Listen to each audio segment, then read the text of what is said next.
Okay, good evening everyone. Shalom Aleichem, Bruchim Habayim. We're continuing our shiurim on Sefer Shemais, which are dedicated by the Zakheim Mishpacha, by Dr. Zakheim Umishpachta Leonishmas Reb Shloima Eliezer ben Harav Yaakov, Rivka Bas Tuvia Halevi, and Reb David ben Reb Yaakov Tzvi HaKoyin, Regan Eden Temenuchasim. They should be Melitzei Shem for the whole families. Ad B'Yaskal Tzedek. The shiurim of Chodesh Shavat are dedicated by the Israeli family of Great Neck, Le'iloi Nishmas, Meir ben David, whose yahrzeit is Ches Shavat, and Yeshua ben Yechezkel, Chavtes Shavat. Tonight's shir is dedicated by the Shamal Zada family in honor of all the attendees of the shir. Even though it doesn't say that here, I don't know what happened, it got cut off. But I think I saw it on one of the earlier editions.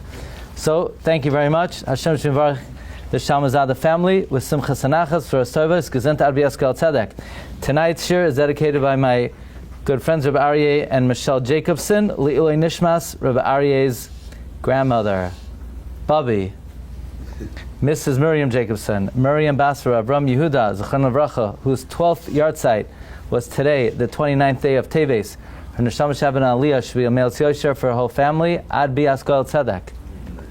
Tonight's shir is dedicated by Reb Kenny Pintzauer, Le'iloi Nishmas, his mother, Dina Bas David Chai HaKoyin, whose first yahrzeit is next week, Zayin Shvat. Tonight's shir is dedicated by the Ruzhin and Ryabinsky family in appreciation of the shirim. Okay, thank you very much. Tonight's shir is one of my all-time favorites, even though I didn't even give it yet. I wasn't sure what I was going to speak about, and I was learning Parshas Bay, which was a good parsha to learn this week. You know, the Hashgacha Pratis, I was learning the right parsha this week, and I've learned Makas Choshech before. After I read it with Rashi, it's Ki'ilu, I never saw it before. I never saw Makas Choshech before. Now the foundation, no pun intended, the foundation of today's shir you should be familiar with because it's a principle we spoke about many, many years. But we're going to use it now to uncover layers and layers of meaning on Makas Choshech. Okay, here we go. The pasuk right before the stop, before the end of the Aliyah, it says, Lo ra'u ish achiv. No man saw his brother. V'lo kamu ish mitachtav shloishes yamim. No person got up from his place for 3 days. Why? It was darkness. It was choshech. But what about for Klal Yisrael? I would have expected it to say for Klal Yisrael, it was not choshech. It wasn't black. It wasn't dark. They were able to move. They were able to be mobile. They were able to see. But that's not what it says. It doesn't say there wasn't choshech. It says, Ulcho b'nei Yisrael, haya ar b'may shvaisam. There was light. What does that mean? There was light. Where did the light come from? It was light? What, all day long it was light? What about in the nighttime? Why would it even say it was light? It was ar. It should say it wasn't choshech. Then another interesting thing hit me. The pasuk before that says, Vayet Moshe es yadai. Moshe stretched out his hand. Al hashamayim. Vayihi choshech afela b'chol eretz Mitzrayim. There was darkness, pitch black, shloishes yamim. 3 days. So that means this makkah was different than other makkahs. Other makkahs, let's talk about wild animals. So when the polar bears came, they came for a week. They moved in for a week. There's no difference between day 1 to 3 and day 4 to 6. It was one makkah. We never find by any of the makkahs, we don't find that the first 3 days it was colored water, and the day 4 through 6 it was thick blood. We don't find day 1 through 3 is type O, and day 4 through 6 it was A positive.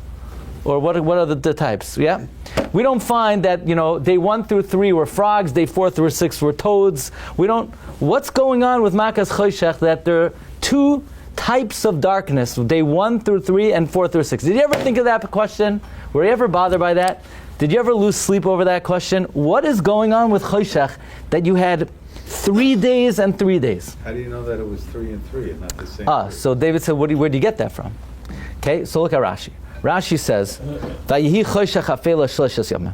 Choshech shel oifel, a black of darkness, shaloi ro ish achiv, that no man saw his brother oisan gimel yamim for 3 days, ve'oid shloishes yamim acherim, and another 3 days choshech muchbal hazeh, a double darkness. Shaloi kamu ish mitachtav, nobody could move. Yoishev, if you were sitting, ein yachal amad, you couldn't get up. Oimed, you're standing, ein yachal eshev. So let's say you're at a shear, you're stuck. But luckily, the Maggid Shir also wasn't able to. But that Rashi is uncovering that the Makkah consisted of 2 parts. Day 1 through day 3 was regular darkness; you couldn't see. Day 4 through day 6, you couldn't move. What's the explanation for this? Why did this Makkah come in 2 stages? Okay, that's the second question. Again, question number 1 is, what's the meaning there was light for Bnei Yisrael? What does that mean there was light for Bnei Yisrael? Why did the Makkah come in 2 stages? By the way, that's an awesome question, no? David, do you think it's an awesome question? Even David thinks it's an awesome question. You're learning the Makkah for how many years? Do you ever stop and think it's the only Makkah that has 2 parts to it? Then Rashi continues, why did Hashem bring darkness? There were Jews in that generation who were wicked, and they didn't want to leave. And they died in the 3 days of darkness, so that the Egyptians should not see their downfall. And they would say, they're being smitten like us. Really? That's the only way God can knock off the wicked? By turning off the lights, and then these Jews died. How did they die? How did they die? Doesn't even say. So exactly what happened to these Jews? They just died? Was there a mashchas? Was there a makas rishayim? I mean, Rashi says God turned out the light so that the Mitzrayim should not see the Jews die. But how did the Jews die? The darkness killed them? They died. You know, what is it called? The guy who comes in? Well, somebody dies at home. It's very complicated to die at home. It's easier to die in the hospital, right? In the hospital, if you die, they let you be buried right away. If you die at home, you're in big trouble because they suspect foul play, right? So they come in, and who's the guy who comes in? The medical examiner. So the medical examiner looks at the guy, oh, he died of darkness. I mean, what killed the guy? What's Rashi talking about? There was darkness for 3 days so that the Egyptians shouldn't see the Jews die. But what killed the Jews? And this is the only way Hashem could knock off the Rishayim with the Mitzrayim not knowing. Let's say, how about Makas Dam? Let the Jews who are Rishayim drink blood, and the Egyptians won't know about it. Or let the wild animals come and kill let a boa constrictor come, swallow the Rishayim, and there's no trace. This is the only way that the Rebbeinu Shalom could punish the Rishayim without the Mitzrayim knowing, is by turning out the light. Like, what does Makas Choshech have to do with the Rishayim? So, number 1, what does it mean there was light for the Jewish people? Why is this the only Makkah that had 2 stages to it? 3 days and 3 days. What killed the Jews? And why did the Rishayim have to die during this Makkah? I tell you, I've learned this Makkah before. This is this year. I'm not telling you how old I am. This is not the first time I learned the Parsha with Rashi. Not only that, the whole Hakdama I'm about to tell you, I probably not only learned it before, I've said it over probably dozens and dozens of times, and I never understood Makas Choshech.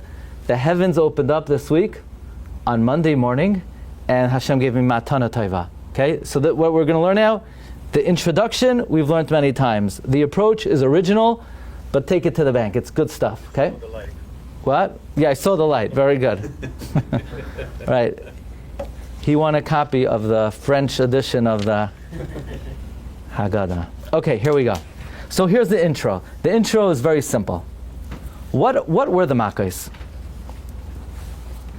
If Hashem wants to punish the Egyptians, there are a lot of ways He could punish them. He can make an earthquake.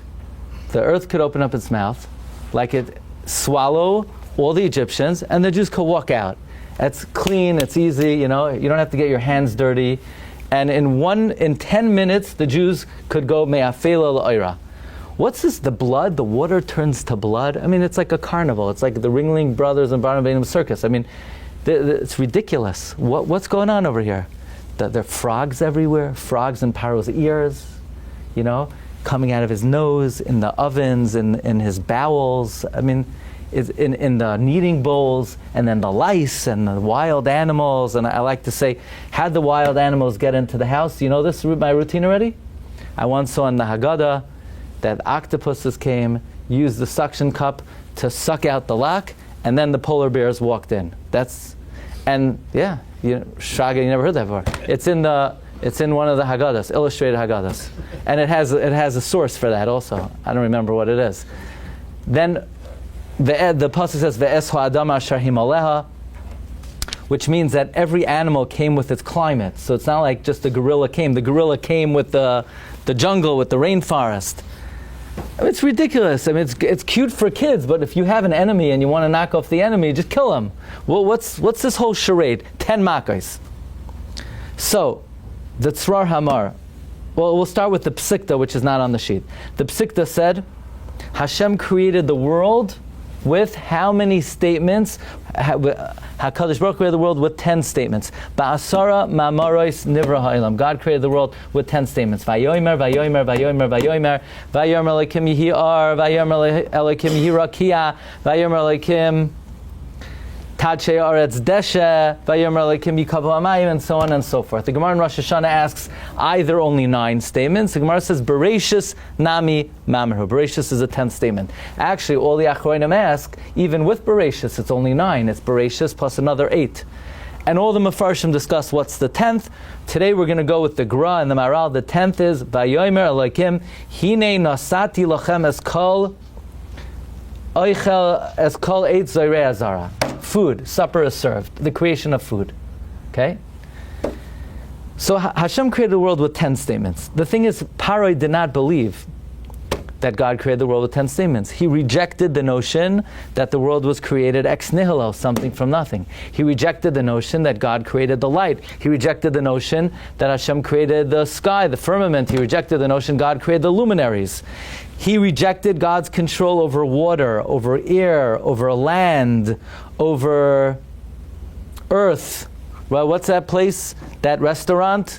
Land, air, space. People, I don't know. I thought it's like the Museum of Natural History, right? Paro rejected God's control over nature. So Hashem wanted to demonstrate, you don't believe I control water, I'm going to turn the water to blood. You don't believe I control earth, I'm going to turn it to lice. You don't believe I control wind, I'm going to turn it to pestilence. You don't believe I control fire, hail. Each element of creation God had to reaffirm and recreate. So God created the world with 10 statements. Paro rejected them. So what Sefer Shemos is, it's take 2. It's creation again. It's let's try this again. You didn't believe my first version. Now there's no way you could deny it.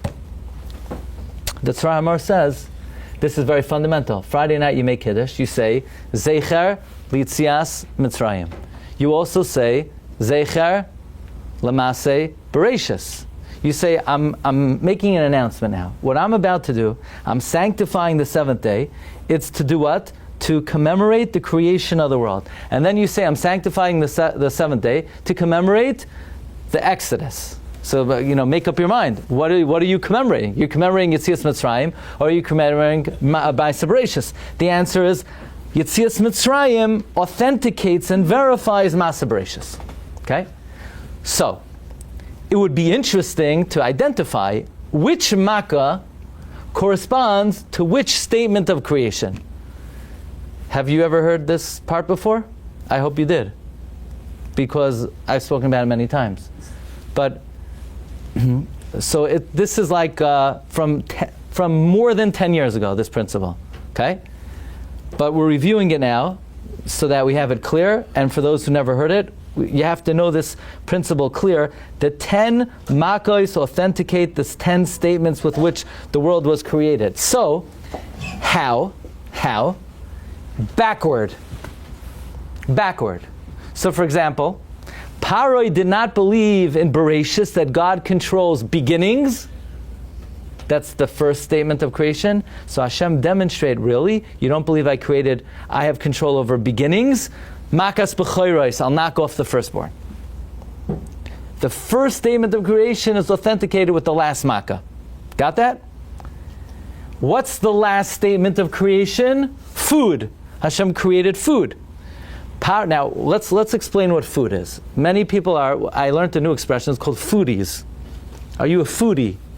So let me explain to you what food is. You take a food, you put it in your mouth, you chew it. At this point of time, no matter how much you spent on it, if you would look at it, you would not pay anything for it. Okay. You then mix it with saliva, you ingest, you digest, you then break down the nutrients, and you sustain your body, and you turn the food into blood. That's what happens. Food is turned into blood. So paroi, you don't believe in the last statement of creation that I control food? Makas dam. Okay, so the last statement of creation is authenticated with the first makkah.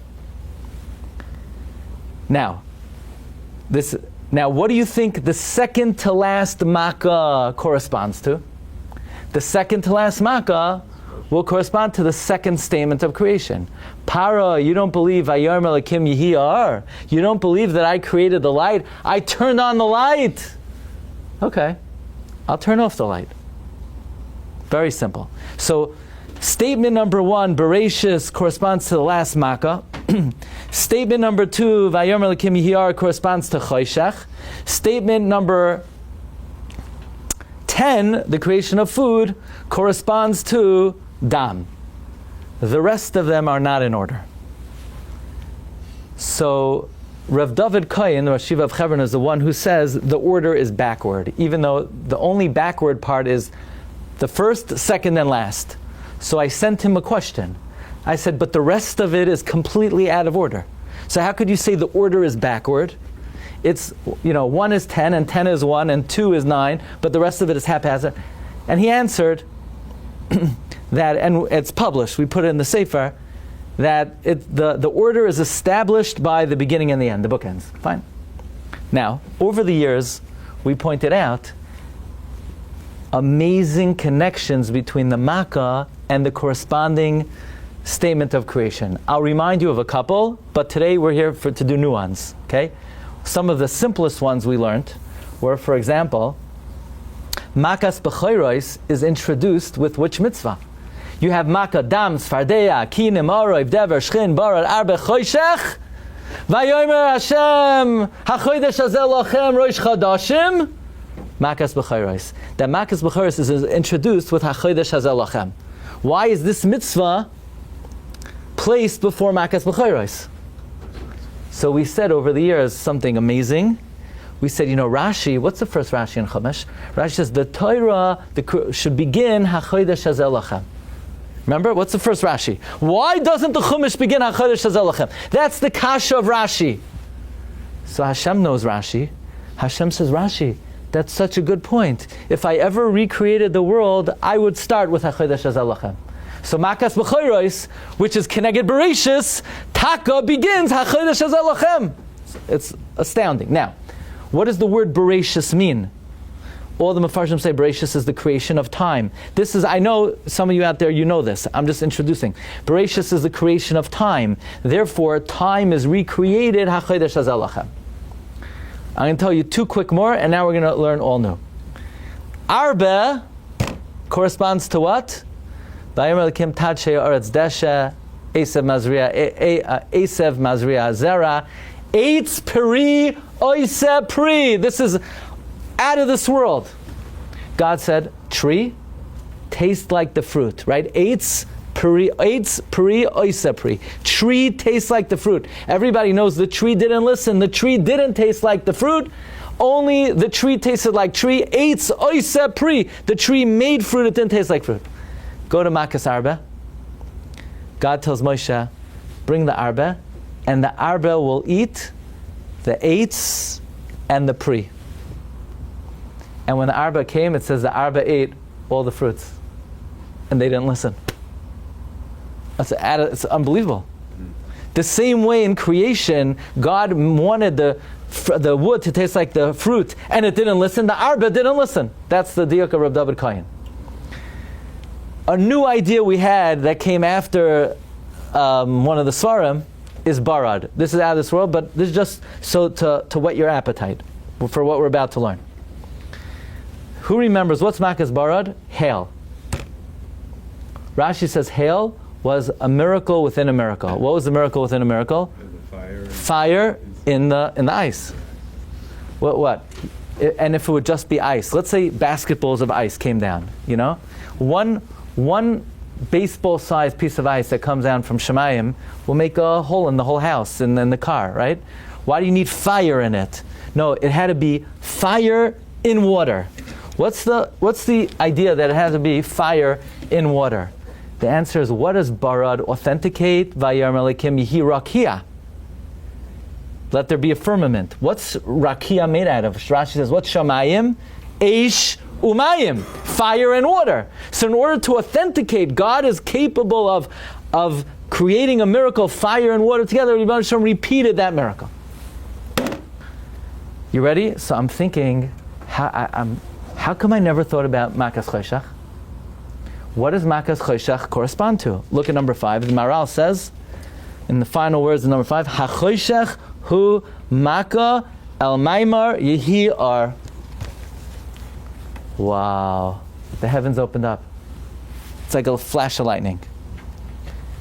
When God created that light, did that light stick around, or did that light not stick around?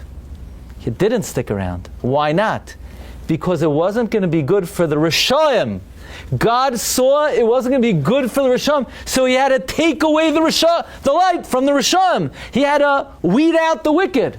Rashi says, "Vayar Elokim es ha'ar ki tov." God saw the light was good. Vayavdel Elokim. God separated bein ha'ar ubein ha'choshech. Says Rashi, "Af bazenu tzrichim l'divrei agada ra'uhu she'enoi kedai l'shtamish b'risham." Rebbe Hashem saw it wasn't good for the wicked to use the light. V'hibdilei l'tzadikim. So the whole creation of the light was a creation, and then weeding out and separating the wicked. So when Hashem authenticated the creation of the light with darkness, part of that was knocking off the wicked.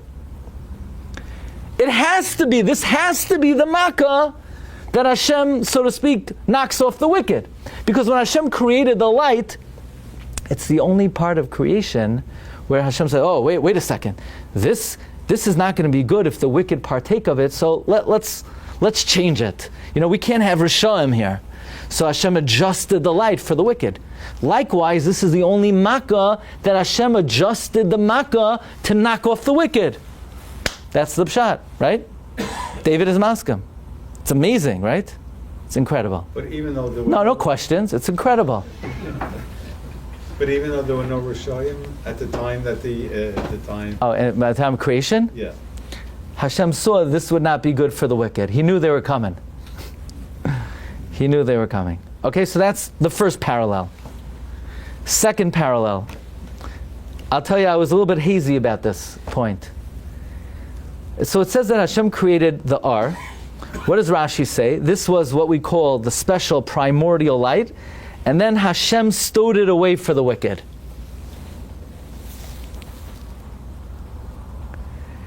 And we always said, does anybody know, how long did this primordial light last for? How long did it last for? So we always said over the years, what? 36 hours. Friday, Friday day, Friday night, Shabbos. 36 hours. Even though we said that all the years. The Bnei Yissaschar mentions it, the Rekeach mentions it. Even though, come to think of it, that makes no sense. The light started to shine when Adam Rishon was born. Either the light was created on day 1, or the light was created when Hashem created the sun. What do you mean 36 hours? So it must be, it was around, but man didn't use it. Man only used it for 36 hours. Okay. Does anyone have any idea?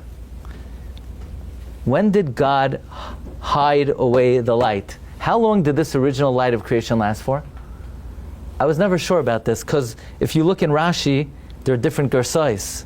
You may have heard, you ever hear, there are Rashis that there's certain words, and you don't even know what the word says, like B'chayrois, Bakurais, Batsurais, Dever. So look at number 8. This is day 4 of creation. Vayomer Elokim, Yehi ma'oros b'rkei Hashem, there should be luminaries in the heavens. Lahavdil bein hayom bein halayla, to separate between the day and the night. What day did God create the luminaries? On day 4. And the luminaries separate between day and night. So Rashi is bothered by Akasha. What do you mean the luminaries separate between day and night? Didn't God create light on day 1 and it just was light? So Rashi says, yeah.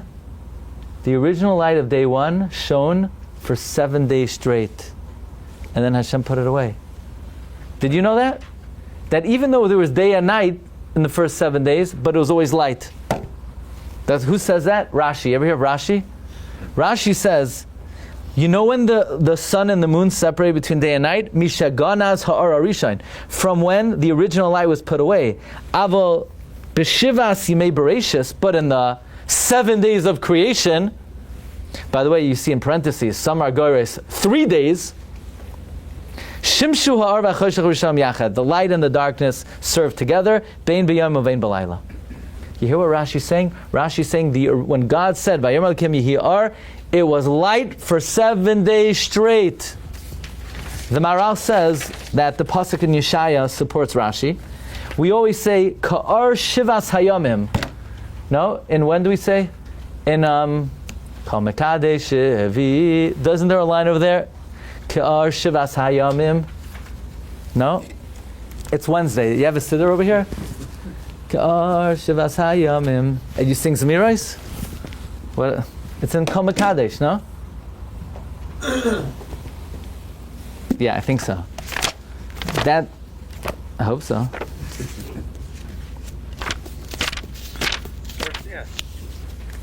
Yeah, somebody want to support that?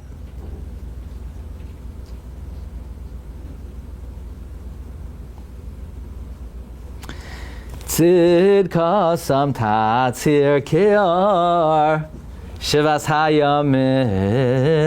That's the end of the song, yeah? All right. So that supports Rashi, that the original light of creation served the world for 7 days, and then it was ganaz. So ask Maral, what?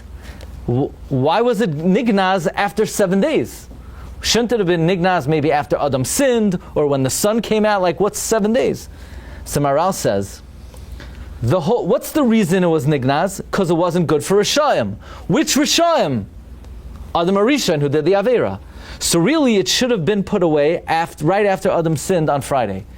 But Adam sinned on Friday right before Shabbos. It wouldn't have been covered Shabbos for Hashem to take away the sun then. So Hashem let the original light serve the rest of Friday, Shabbos, and then Motzei Shabbos, Hashem was Goynez, the original light of creation, supported by the pasuk in Yeshaya, Ka'ar Shivas Hayamim. Comes the Ramban, and the Ramban says, I'm not impressed. I'm not impressed, because it says Ka'ar Shivas Hayamim. It's an expression, Ar Shivas Hayamim. The original light served during the first 7 days, but not for all 7 days. During the original 7 days, the original light served, but for how much time? 3 days. So the Ar Hagana served 3 days, and then the sun served 3 days. So you had 2 types of light. The Vayomer Elokim Yehi Ar had 2 parts to it. According to the Ramban, it had Vayomer Elokim Yehi Ar, the original light of creation, and then you had the Ma'oros, which also we know the sun has. Where did Hashem hide the Ar Haganos? In the sun. So it means the Vayomer Elokim Yehi Ar had 3 days of pure primordial light, and then 3 days hidden in the sun. So if God ever wanted to do Yehi Ar again, would he do 6 straight days of Ar? Or would he probably break it down into 2 different segments of light? I'm guessing it could be, to keep things a little bit parallel, maybe if we were doing a Makas Choshech and we wanted to replicate and authenticate Yihiyar, maybe we would do, let's say, 3 days of darkness to correspond to like the quasi-light of day 4 through 6, and then to correspond to the real blinding primordial light, maybe we would do 3 days of darkness where nobody could move. That's exactly what happened. It's amazing, no? So Makas Choshech is a perfect parallel to the creation of light. So now we have a few things. Number one, why is Hashem dealing with the Rishayim and Makas Choshech? To parallel what Hashem did to the Aragonos because of the Rishayim. Why is Hashem making Makas Choshech 3 days and 3 days? To parallel the way the light was on day 1 to 3 and 4 to 6, and this fits in specifically according to the Ramban. By the way, even in Rashi, there is a girsa. Hashem was going as Arishain after 3 days. Okay, so there is such a girsa in Rashi, but for sure, according to the Ramban, it comes out beautiful. No, Eitan? Right? It's unbelievable. But we're not finished yet, because you could ask, wait a second. What's Hashem trying to authenticate? The creation of the light. So Pari didn't believe God created the light. So you're going to authenticate it by making it dark? Does that make sense? I mean, it's cute. But, you don't believe I control the light? Okay, I'll turn off the lights.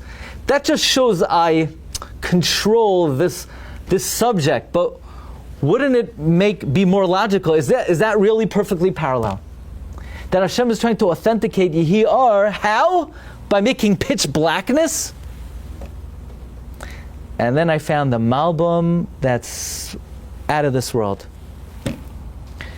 The Chazal tell us that, how did Hashem make darkness? That Hashem brought down the Choshech Shalmala.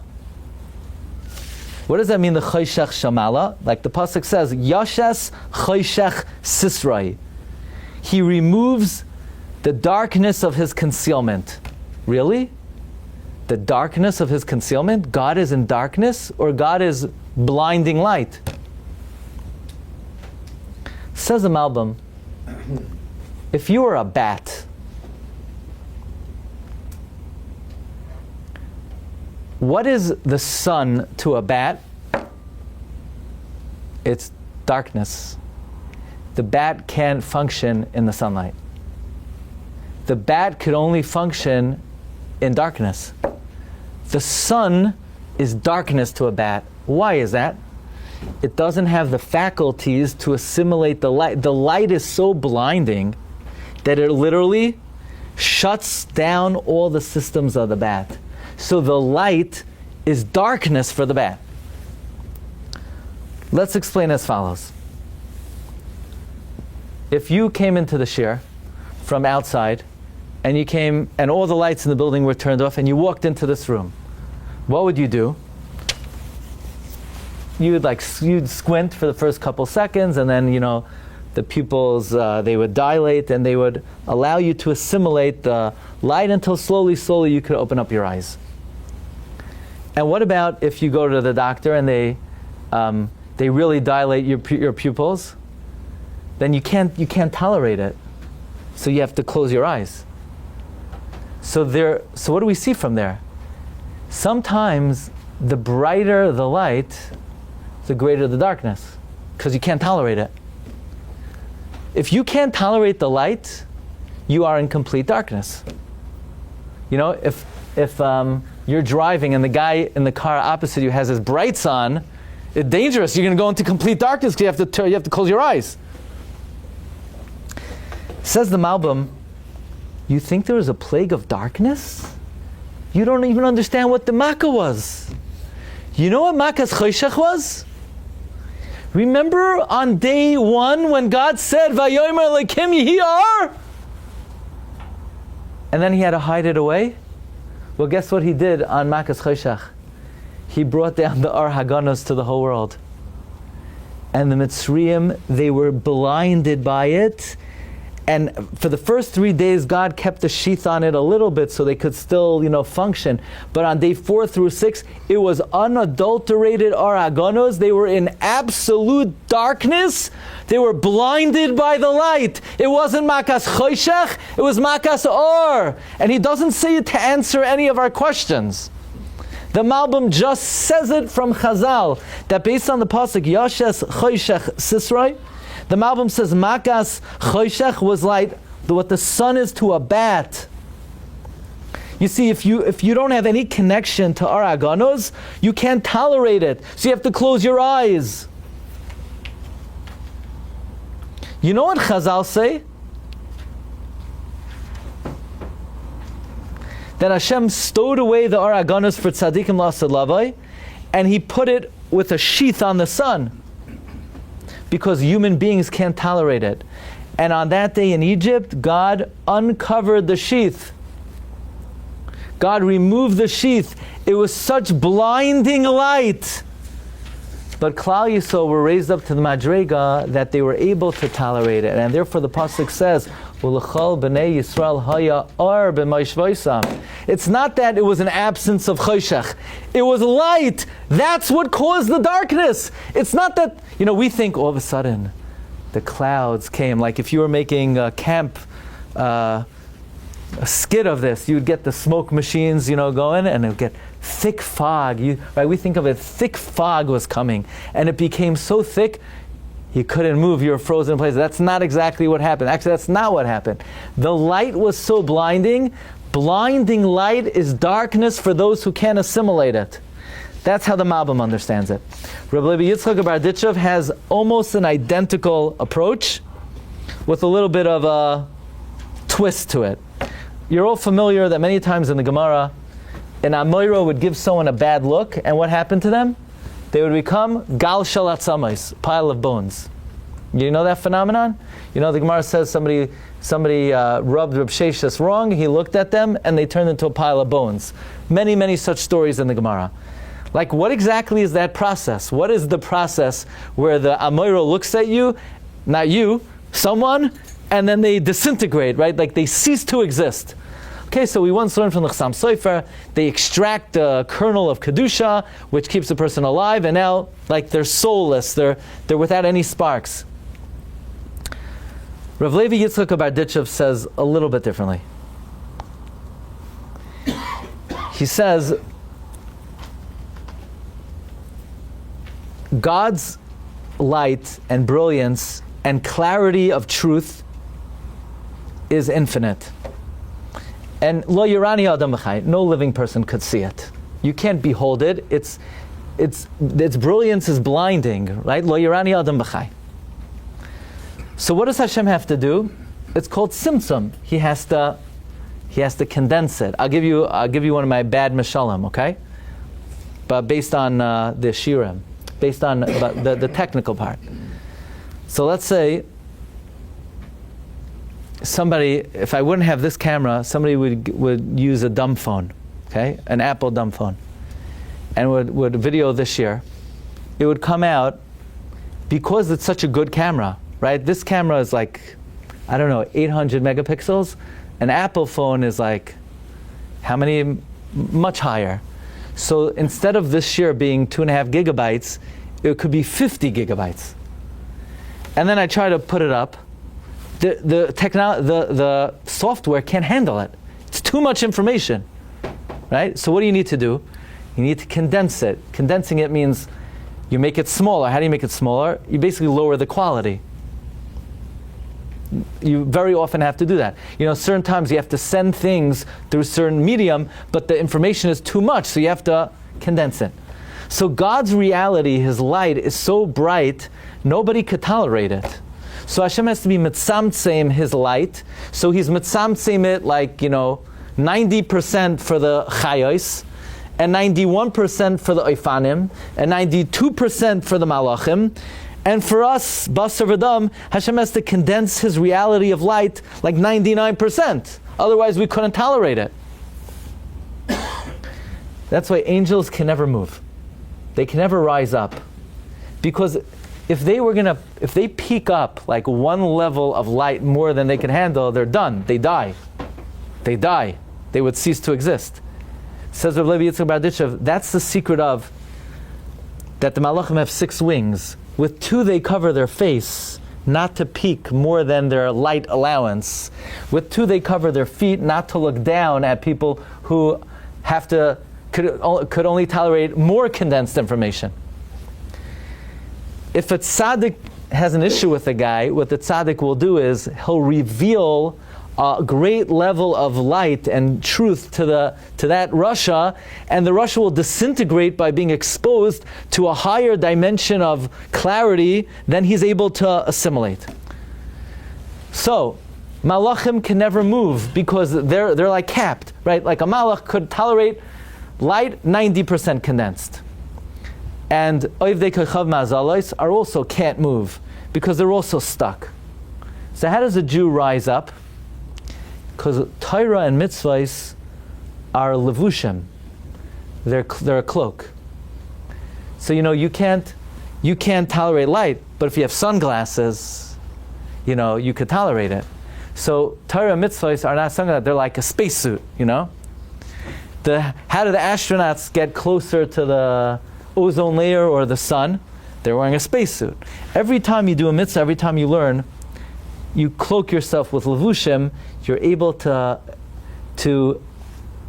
appreciate less condensed truth and light. That's a mitzvah. Mitzvahs are levushim. Says Rabbi Yitzchak Barditchev, Makas Choshech was Makas Oyer. It was the unadulterated Ar Haganos and the truth of HaKadosh Baruch Hu that Klal Yisrael were able to tolerate, and the Mitzvah were not able to tolerate. So he asked, what killed the Rishayim during these days of Choshech? What killed these wicked during these days of darkness? The light, the Makkah killed the Rishayim. The light killed them. There was no Makkah of darkness. It was a Makkah of light. To the Mitzrayim it was darkness. To the Jews it was light. But some Jews couldn't tolerate it. I guess you could ask, well, the Mitzrayim didn't die. Maybe God kept them around to, Laman Tisaper Ba'oznei Bincha. In fact, the Ma'or V'Shemesh says, if you take the Rashi Tevois of Ulechal, Vav, B'nei, Beis, Yisrael, Yud, Haya, Hey, Ar, Aleph, B'mayshvaisam, it's Shem Havaya. The light, Ulechal b'nei Yisrael haya arba ma'ishvaisam. 6 plus 2 plus 10 plus 5 plus 1 plus 2 is 26. The light was the light of the reality of HaKadosh Baruch Hu. So now coming back to our question, we asked, look, Hashem is authenticating by Yomer Elokim Yehi Ar. Is that a perfect parallel that He authenticates it by creating darkness? Yeah, it's actually a perfect parallel. Because God said, you don't believe in the Vayomer Elokim Yehi Ar, that I have this primordial, powerful, blinding light? You don't believe in it? Oh boy, will you believe in it. Look at its power. Look at its sheer. It will completely stop all function on your part. You can't behold the power of this Aragonos. So it's not that darkness authenticated light, it was a repeat of the Aragonos a second time. Okay, so I think we answered our questions in a very compelling way. What does it mean? What was the light? The light was the Makkah. That was the Aragonos. Why was the Makkah? Why did Hashem weed out the Rishayim, Davka Makas Choshech? Because it's a parallel of the second statement of creation, Vayomer Elokim Yehi Ar, where Hashem saw it was not good for the Rishayim, so Hashem stowed it away for the Tzaddikim. Likewise, in the Makkah that authenticates it, Hashem is concerned also that the Rishayim should not participate. And I believe that's the reason why this is the only Makkah that was 3 days and 3 days, just like the original light of creation. It was 3 days of our Aganos, then God put it away, and then it's Vayihi Ma'oros Berkiyah HaShamayim. What killed the Rishayim? The light itself. Now, here's something very interesting, because another principle we spoke about over the years is that Kimei Tzeischa Me'eretz Mitzrayim Arenu Neflais. that just like Hashem made Makkos and Mitzrayim, they will repeat themselves before the Gula Hasidah.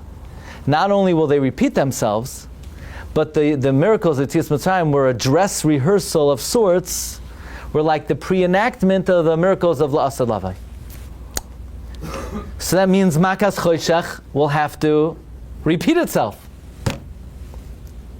And isn't it amazing? The Gemara in Avodah Zarah says, and yet we don't find, do we find anywhere where Chazal say, in the end of days there's going to be darkness, and the Gemara in Avodah Zarah says, Amr of Shimon Lakish, you're going to like the first part of this. Ein Gehenim la'asad lavai.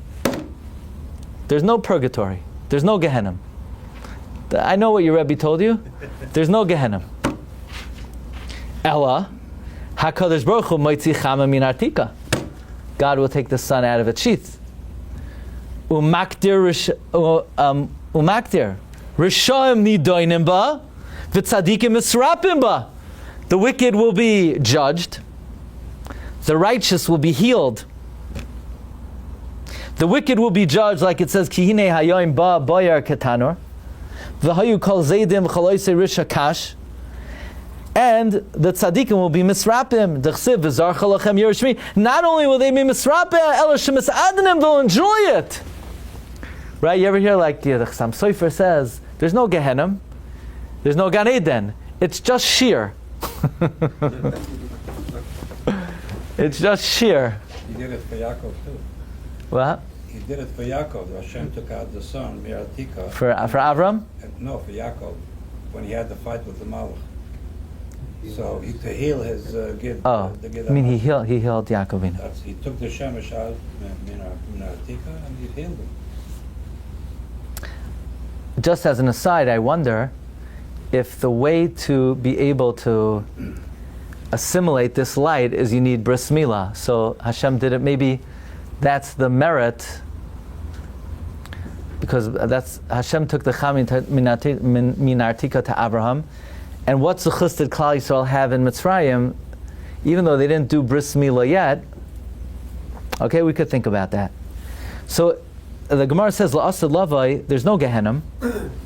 It's Hashem unleashes the Ar Haganos, and that Ar Haganos will completely destroy the wicked, and will be a source of great delight for the tzaddikim. So this is an example of Kimei Tzeis Chamer Tzatzar Merenor Leflois. Makas Choshech will repeat itself. Where? When? How? The Gemara says, Ein Gehenim la'asad lavai. Ela HaKadosh Baruch Hu moitzi chama min artika. So I saw one very interesting addition on this later today, in a sefer. I think I saw it about 30 years ago in English, and I found it in Lashon Kodesh. I don't think I ever quoted this author before. It's in a sefer Pirkei Machshava of Rabbi Azriel Tauber, and he has a very interesting idea based on the Malbim. He says, think about what happened in Mitzrayim. It wasn't Makas Choshech, it was Makas Or. But the brilliant light of the Ar Haganos blinded and darkened the Mitzrayim like a bat. Now we know, La'asad Lavai, all these miracles will play out again. So if I were to ask you, was it that, since Hashem brought darkness to the Egyptians, so Hashem wanted to keep it like an even playing field, so He brought light to the Jews, so that they had darkness and we had light? No, that's not what happened. It's God first brought light to us, and that caused the darkness. Now, I think we would all agree that in our times, the world is in great darkness and great tumah. The values of basic morality are so confused and so backward. It's a time of great darkness, maybe the greatest darkness in the history of the world. And many would say, but on the other hand, the Torah that's available today and the lights that's available today is greater than any time in history. Yeah, maybe we don't have the level of Gedolei Yisrael we once had, but I'm telling you that the information we're learning tonight, I don't know that it was available even 10 years ago. I'm telling you. This stuff, it's out of this world. The types of, the depth of Torah that's available today, it wasn't available before to anybody. The Sfarim that today open up the Torah on tremendous dimensions, the light is getting greater, there's no question. Here, I'll give you a very simple example. You know, I like to say this. When I was a kid, in the 6th grade, we had a test on Gemara. So how are you supposed to, if you didn't pay attention in class, or even if you did, what are you supposed to do? You could get Torah tapes. If you're lucky, if they had them in English, some of them were in Yiddish. Or you could get a Sinsina. The thing is, you know, the English that it was translated in was harder than the Aramaic. Okay, so, but then, maybe when I was in 8th grade, they came out with Art Scroll. But only for Hamafgid, first for Makkos and then Hamafgid. And then, not every Masechta we learned had Art Scrolls. And then every single Masechta has Art Scrolls. But Tosfos, you could get something called Mei Menuchos. Do you remember Mei Menuchos? It was an English literal translation of Tosfos. Now you want to know Tosfos? You get Art Scroll Tosfos. You get Masifta Tosfos. Any Rashi or Tosfos in Shas you could get a million ways to explain it. So the light is greater. Now, would you say, well, of course the light is greater. Because since the darkness is so dark, so Hashem has to keep an even playing field. So there also has to be a commensurate light.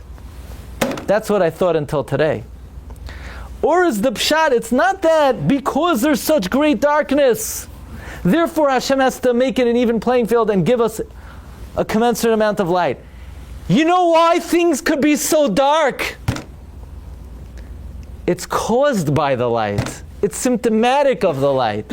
The reason why there's so much darkness in the world today is because whether you realize this or not, the light that is available is unparalleled and unheralded in the history of the Jewish people.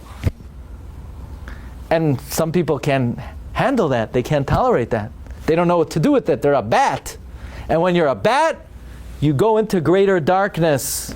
So the darkness, you know, we always thought, oh, you know why there's so much light? Hashem has to encourage us and strengthen us. Yes, that's probably true also. But is there an element, and this is what I think Rabbi Tauber is saying, not completely, I may have taken it a little bit further, but I think based on what we're learning, there's a very compelling understanding over here that the darkness of the world is because as we're getting closer to that finish line and the Ar HaGanuz is being revealed more and more and more, you got to be prepared for it, because if you're not prepared for it, it could throw you into the greatest darkness ever. Right, that's what they say, that before Mashiach it's going to be the darkest before. So, but the darkness is not Hashem makes it dark, but He also gives us an opportunity to have light as well, just so that the light is coming, and as things get lighter and lighter, either prepare for it, or the natural consequences is what happened. Vayet Moshe es yada al shamayim vayi choshech afela b'chol eretz Mitzrayim lo yiro ish esachiv. That's our generation. Lo yiro ish esachiv v'lo kamu ish mitachtav. Could we not say about our times? You could go to people, they can't see in front of them black and white. There are people in this world today, they can't see right from wrong if it hit them over the head. You know why? Because the Rebbeinu Shalom is showering His chesed on Klal Yisrael, because Ulechol B'nei Yisrael Haya Arbe Ma'ishvayis. Rabbi Isai, have a wonderful night. Shkoyach. Okay, this is one of my favorites. Yeah.